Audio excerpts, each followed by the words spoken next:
gente está vendo um foco dos atores políticos para as eleições e um pouco menos para questões mais estruturais. Esse que é o desafio. Nós temos um dos setores bancários mais modernos do mundo. A cada 10 transações, 8 são feitas digitalmente. É que o Brasil, nesse momento, não está discutindo política fiscal. Está discutindo cobrir as contas, fazer com que haja resultado primário para o ano em curso e para o ano de 26. Isso não é política fiscal. Isso é olhar para o curtíssimo prazo, nós precisamos olhar mais adiante. Olá, eu sou a jornalista Caroline Ribeiro e este é mais um episódio do EsferaCast. O nosso convidado de hoje é o presidente da Febraban, Isaac Sidney. Isaac Sidney, presidente da Febraban, muito obrigada pela participação aqui no EsferaCast, obrigado por ter aceitado esse convite para conversar aqui conosco. A gente vai começar, presidente, olhando para o momento atual do Brasil, não é?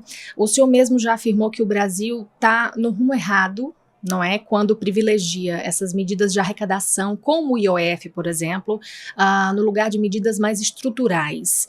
Então eu pergunto, quais seriam, na sua opinião, as principais reformas que o setor bancário defende, como um todo, que hoje poderiam ser implementadas mesmo nesse cenário que há no Brasil atualmente de mais fragilidade, não é? Nessa coalizão política? De fato, eu tenho me manifestado publicamente e tenho dito que fazer política fiscal apenas olhando para o lado da receita não é o melhor caminho. Tanto mais quando o governo, pode ser esse ou qualquer outro, se valha de um imposto, de um tributo regulatório para poder arrecadar. Nós estamos discutindo 25 e 26. Eu acho que esse é o ponto, eu diria, um pouco lamentável, porque passa o Brasil, porque nós não estamos discutindo uma política fiscal de médio e longo prazo. Okay. Por exemplo, se estivéssemos discutindo agora uma nova reforma da Previdência para valer para os próximos 10, 20 anos, e o país, por exemplo, tivesse dividido, aí era uma discussão válida, uma discussão legítima. Agora a discussão é de curtíssimo prazo. O que é que nós temos defendido? Um olhar também para as despesas. Nós temos um estoque muito elevado de despesas obrigatórias e poucas despesas discricionárias. Isso faz com que, de fato, nós fiquemos com um orçamento bastante engessado. Temos também despesas que elas se vinculam umas às receitas. Isso também faz com que o orçamento acabe ficando também engessado. Por exemplo, educação, saúde, nós temos que ter, sim, recursos em montantes significativos para as áreas sociais. Mas quando essas despesas se vinculam às receitas, ou quando, por exemplo, você tem despesas previdenciárias vinculadas ao aumento real do salário mínimo, a gente entra num terreno muito difícil de sair. Então nós temos defendido separar essas vinculações, menos indexação do orçamento público, menos despesas obrigatórias e tanto mais porque nós estamos no momento em que o lado da receita colapsou.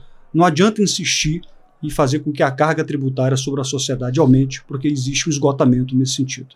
Ou a questão do IOF ainda, por exemplo, não é? Existem algumas falas do ministro Fernando Haddad, por exemplo, que atrelam muito essa questão da arrecadação, ou seja, da importância do IOF nessa questão da arrecadação para manter, inclusive, as políticas sociais que o senhor menciona. Então, essa relação, o senhor avalia que existe uma certa dependência, a gente pode dizer assim, desse tipo de arrecadação para que essas políticas andem? Eu acho que os decretos do IOF, e foram 3, 2 foram revogados e o último que foi sustado pelo Congresso Nacional, eles revelam exatamente isso. Eles revelam que o governo não tem mais como fazer receita, e o Congresso não aceitaria, a sociedade também não, e acabaram então lançando mão de um instrumento constitucional que é regulatório para arrecadar.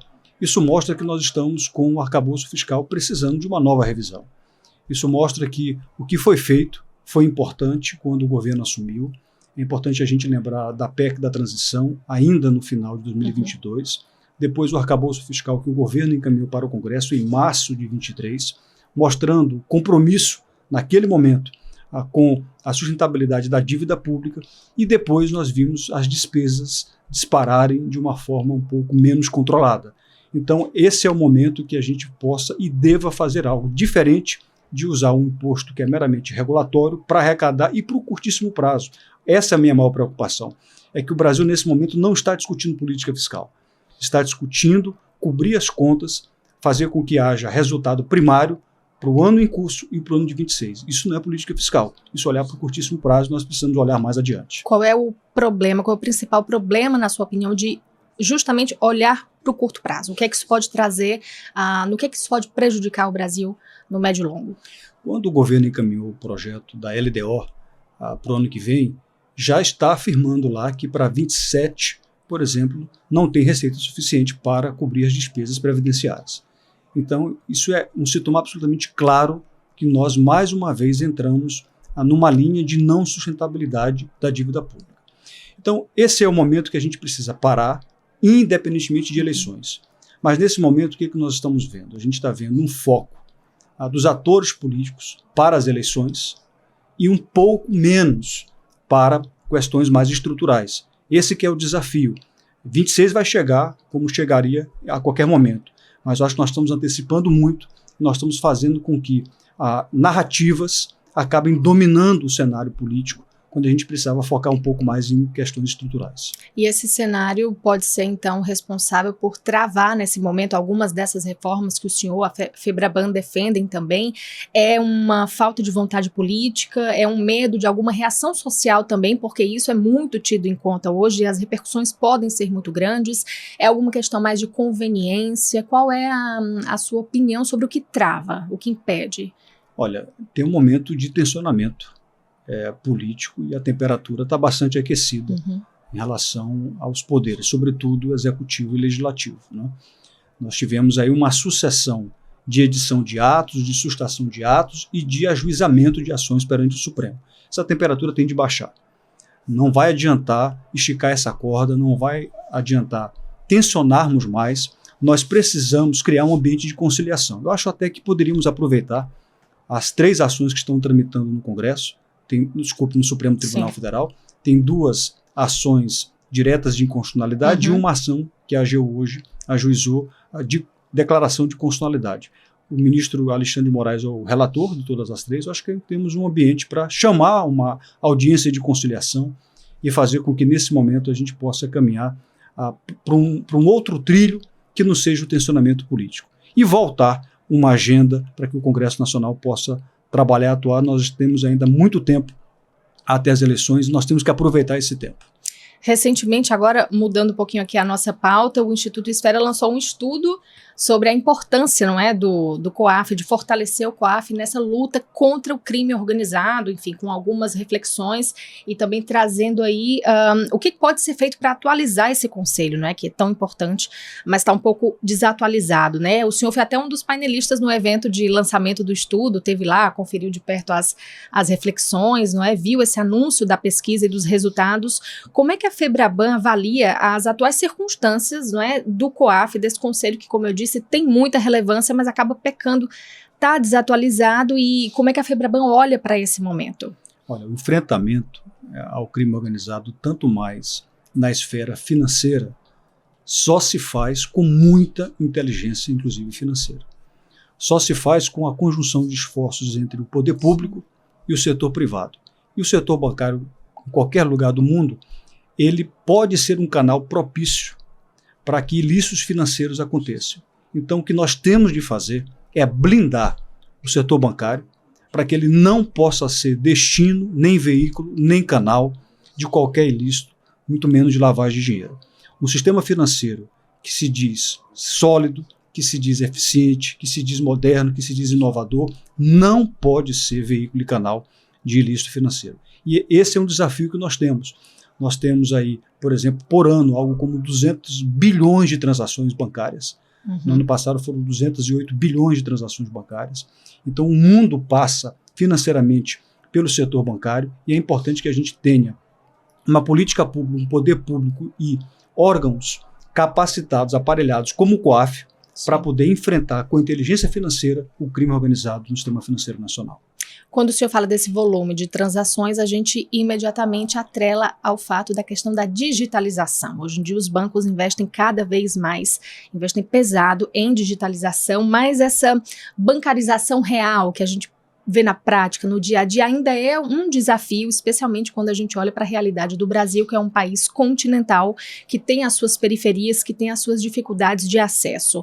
O que é mais prioritário hoje, não é, se a gente puder elencar aqui essa ordem, não é, de ações? Seria o lucro com essa tecnologia toda que é investida, que é colocada, ou inclusão, alcançar de fato inclusão com impacto social? O que deveria interessar qualquer setor financeiro, qualquer setor bancário? Que todos pudessem ter uma base sólida de clientes que pudessem se fidelizar, que pudessem se valer do setor financeiro para acessar a custos cada vez menores produtos e serviços financeiros. É exatamente isso que se deseja, que se faz. Nós temos um dos setores bancários mais modernos do mundo. Nós somos benchmark quando nos comparamos com qualquer geografia. A cada 10 transações, 8 são feitas digitalmente. Portanto, praticamente não se usa mais qualquer tipo de agência, estabelecimento bancário. E 70% das operações são feitas no celular, no mobile bank.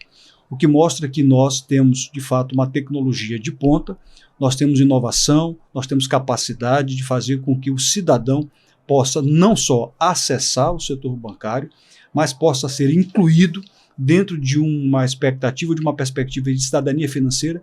E eu reputo que nesse momento é importante que a gente consiga cada vez mais fazer com que haja educação financeira das pessoas que acessam o setor bancário, para entender o que estão fazendo, para que possam realmente utilizar o setor bancário para realizar seus sonhos, para acessar crédito, para poder realizar projetos. É para isso que o setor bancário existe. Nós estamos nesse momento com quase 7 trilhões de reais emprestados para as famílias e para as empresas. Isso aí é um sinal claro que nós confiamos no brasileiro. Vamos chegando aqui ao momento final do nosso videocast. A gente tem aqui um desafio. 1 minuto no nosso momento final para responder 5 perguntinhas com uma pergunta ou uma frase curta. Com cronômetro que eu vou colocar para rodar a partir de agora, tá certo? Ok. Então vamos lá. Valendo. Uma característica sua que lhe fez chegar até aqui. Persistência.